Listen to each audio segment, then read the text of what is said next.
Okay, well, it is now September 13th, and Chardonnay's puppies are a week old today.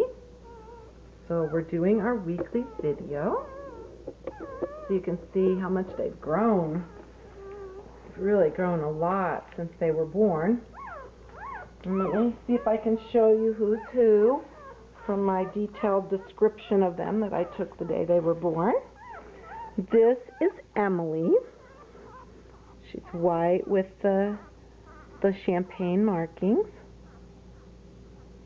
Sweet little girl. Look how big she's gotten. See? And you can see eyes are still closed. Next week when I do videos, you'll see eyes open. You can see her pigment starting to come in on her nose and around her mouth. Okay, and then Elisa. Elisa has a narrow blaze and 2 spots wide apart. This is Elisa. Elisa, show them your pretty face. Lisa's got even more pigment on her nose. Look at that. And then you can see her little spots on her back and on her little bottom and the end of her tail there, the part where it comes against her bottom. And then Eva, she's our little tiny one. This is little Eva. She's the little runt of the litter. She's got a beautiful little face, that big white blaze, and look at those big fat bellies. They just were nursing on their mom a little bit ago.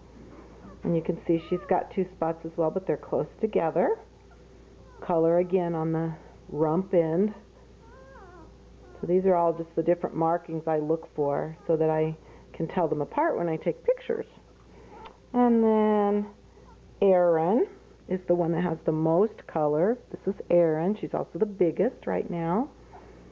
You can see Erin has a nice white blaze down her head. She's very symmetrical, and she's got a lot of color across her back.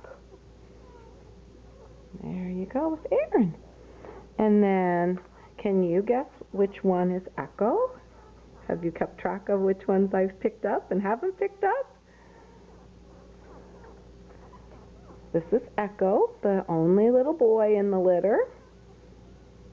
And he too has got very symmetrical markings with the nice blaze down the center of his head and brown on each side, and then got several brown spots on his back. You can hear him making all these little noises. See, if I do this, it kind of wakes him up.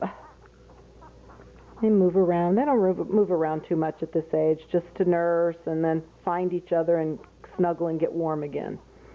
You'll always find them all dog piled up together, and if they're not, they cry. The one that gets, because they can't see, so they can't find their mother very easily. If they get off to a corner by themselves, then they'll cry and cry and cry, and we usually come and Mike's gotten out of bed several times. I've gotten out of bed once or twice in the middle of the night because we hear them crying and we can't stand it. So we just get up and put them back close to their mommy. They eventually find their way back on their own, but Mike especially can't stand it if he hears them whining. All right, so there you have it. Chardonnay's babies, 1 week old.